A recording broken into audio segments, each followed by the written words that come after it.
Hello प्यारे बच्चों, कैसे हैं आप लोग। मैं सुधा।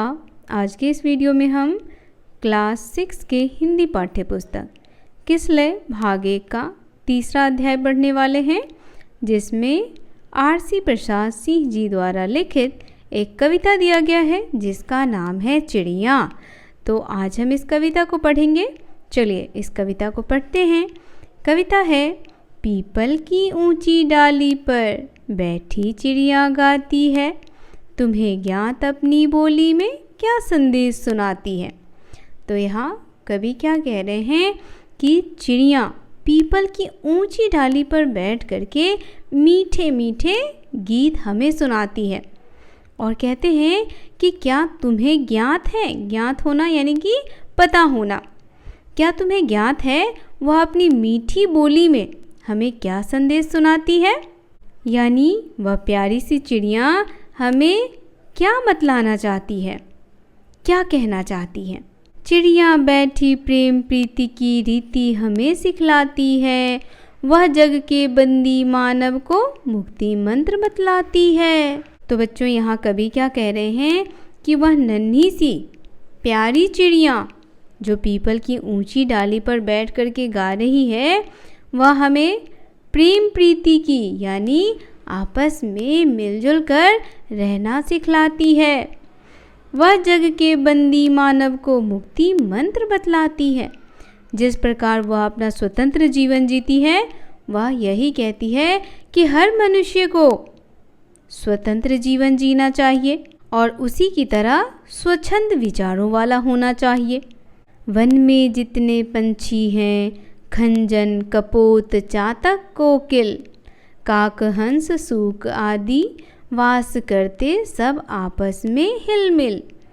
अब कवि कहते हैं कि चिड़िया कहती है कि हम सभी पक्षी जात के अलग हैं, लेकिन फिर भी आपस में मिलजुल करके रहते हैं, आपस में हिलमिल करके रहते हैं। लेकिन एक मनुष्य ऐसा है जो हमेशा क्या करता है, भेदभाव करता रहता है। वह आपस में मिलजुल करके रहते ही नहीं, वह हमेशा जात पात के नाम पर एक दूसरे से लड़ते झगड़ते रहते हैं। तो यहाँ नन्ही चिड़िया कहती है कि देखो हम सब पक्षी जो अलग अलग जात के हैं, कोई खंजन है, खंजन एक पक्षी का नाम है बच्चों। कपोत यहाँ पर किसके लिए कहा गया है, कबूतर जो अलग जाति का है। चातक, चातक भी अलग जाति का है। चातक मतलब होता है पपीहा। चातक मतलब क्या होता है, पपीहा। और कोकिल, कोकिल कहते हैं कोयल को। काक कौवे को कहते हैं। हंस, सूक, सूक कहते हैं किसको, तोता को।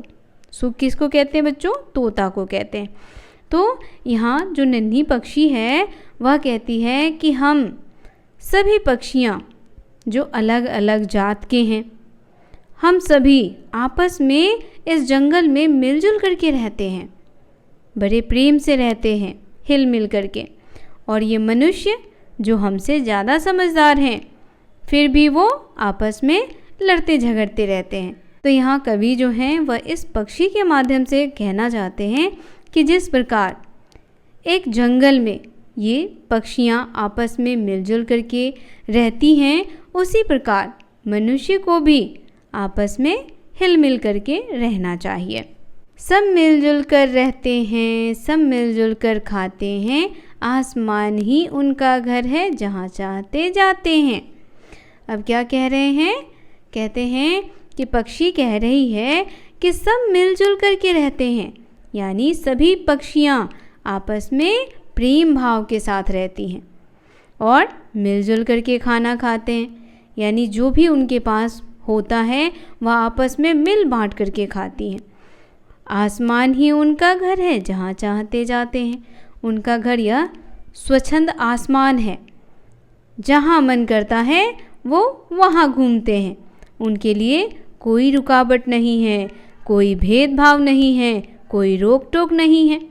तो वह अपना जीवन बहुत ही स्वतंत्र रूप से जीते हैं। उनके मन में लोभ नहीं है, पाप नहीं, परवाह नहीं, जग का सारा माल हड़प कर जीने की भी चाह नहीं। अब देखिए कवि बहुत बड़ी बात कहते हैं कि जो नन्ही नन्ही चिड़ियाँ हैं उनके मन में कोई लोभ लालच नहीं है। उनके पास जितना होता है वह उतना में ही संतुष्ट रहते हैं और अपने जीवन को अच्छे से व्यतीत करते हैं। लेकिन हम मनुष्य कैसे हैं? हम मनुष्य ऐसे हैं कि हमारे पास जितना होता है हम उतना और पाना चाहते हैं। यहाँ तक कि हम दूसरों के बारे में कभी नहीं सोचते और स्वार्थी मनुष्य की तरह हमेशा खुद के बारे में ही सोचते रहते हैं। यहाँ तक कि हम दूसरों के माल को भी हड़प करके जीवन में सुखी बनना चाहते हैं। तो यहाँ कवि इसीलिए कहते हैं, उनके मन में लोभ नहीं है, पाप नहीं परवाह नहीं, जग का सारा माल हड़प जीने की भी चाह नहीं। तो इसीलिए यहाँ कवि कहते हैं कि चिड़ियों के मन में किसी भी प्रकार का लोभ लालच नहीं होता, ना ही उनके मन में छल कपट होता है, कुछ भी नहीं होता है। वह निस्वार्थ भाव से आपस में मिलजुल करके रहते हैं। जो मिलता है अपने श्रम से उतना भर ले लेते हैं, बच जाता तो औरों के हित उसे छोड़ वे देते हैं। आगे कभी कहते हैं कि चिड़िया को जितना मिल जाता है वह अपने मेहनत का उतना ही लेती है, बाकी वह दूसरों के लिए छोड़ देती है। यानी अपने साथ साथ यह नन्ही चिड़िया दूसरों का भी ख्याल रखती है। लेकिन हम मानव क्या करते हैं? हमारे पास जितना अधिक होता है हम उससे अधिक पाने की लालसा में दूसरे के सुख को भी छीनने में लगे रहते हैं। तो यहाँ कवि आरसी प्रसाद जी कह रहे हैं कि हमें भी किसकी तरह बनना चाहिए? इस नन्ही सी चिड़िया की तरह बनना चाहिए, जो अपने साथ साथ दूसरों के लिए भी सोचती है, जो अपना पेट भर जाने पर दूसरों के लिए भी छोड़ देती है। तो उसी प्रकार मनुष्य को भी होना चाहिए। मनुष्य को भी निस्वार्थ भाव से अपने साथ साथ दूसरे का भी हित करना चाहिए, दूसरे के लिए भी अच्छा सोचना चाहिए। सीमाहीन गगन में उड़ते निर्भय विचरण करते हैं, नहीं कमाई से औरों की अपना घर वे भरते हैं। यहाँ कवि कहते हैं सीमाहीन यानी अनंत। सीमाहीन शब्द का अर्थ होगा बच्चों अनंत, जिसका कोई अंत ना हो, और निर्भय बिना डरे। निर्भय का अर्थ हो गया बिना डरे। तो यहाँ कवि कहते हैं सीमाहीन गगन में उड़ते हैं वो निर्भय, बिना किसी डर के स्वतंत्र रूप से विचरण करते हैं। और आगे कहते हैं नहीं कमाई से औरों की अपना घर वे भरते हैं, और वह किसी और की कमाई से अपना घर नहीं भरते। तो देखिए यहाँ पर जो ये पंक्ति कवि ने कहा है, इसके पीछे एक बहुत ही बड़ा उद्देश्य छुपा हुआ है उनका। कवि कहते हैं कि किस प्रकार से पक्षी जो है वह मेलजोल के साथ रहती हैं, उनके मन में किसी दूसरे की कमाई के प्रति कोई लालच नहीं होता। लेकिन हम मनुष्य जो हैं, हम मनुष्य में हम जितना कमाते हैं उतने से भी हमारा मन नहीं भरता।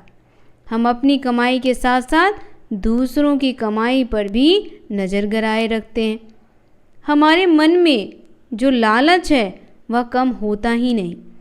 तो ये किसके लिए कहा गया है? उन मनुष्यों के लिए जो खुद की कमाई से ज़्यादा दूसरों की कमाई पर नज़रें गड़ाए रखते हैं। वे कहते हैं मानव सीखो तुम हमसे जीना जग में, हम स्वच्छंद और क्यों तुमने डाली है बेड़ी पग में। चिड़िया कहती है कि हे मानव तुम हमसे स्वच्छंद जीना सीखो, हम तो स्वतंत्र रूप से अपना जीवन जी रहे हैं, तुमने अपने पैरों में बेड़ियाँ क्यों डाल ली है? तुम भी हमारी तरह स्वच्छंद क्यों नहीं जीते? पीपल की डाली पर चिड़िया यही सुनाने आती है, बैठ घड़ी भर हमें चकित कर गाकर फिर उड़ जाती है। और कहते हैं कभी कि चिड़िया जो है वह पीपल की डाली पर बैठ कर के हमें यही संदेश देना चाहती है। हमें यही संदेश देना चाहती है कि हे मानव, तुम आपस में मिलजुल करके रहो, तुम निस्वार्थ भाव से एक दूसरे की सेवा करो और स्वतंत्र जीवन जियो। तो ये नन्ही सी चिड़िया यह संदेश सुना करके पल भर में उड़ जाती है। तो ये कविता आपको कैसी लगी बच्चों? कमेंट करके बताना बिल्कुल ना भूलें। कविता पसंद आया हो तो इसे लाइक करें, शेयर करें और हमारे चैनल को सब्सक्राइब कर लें। मिलते हैं आपसे इसी अध्याय के प्रश्न अभ्यास के साथ। तब तक के लिए आप सभी का धन्यवाद।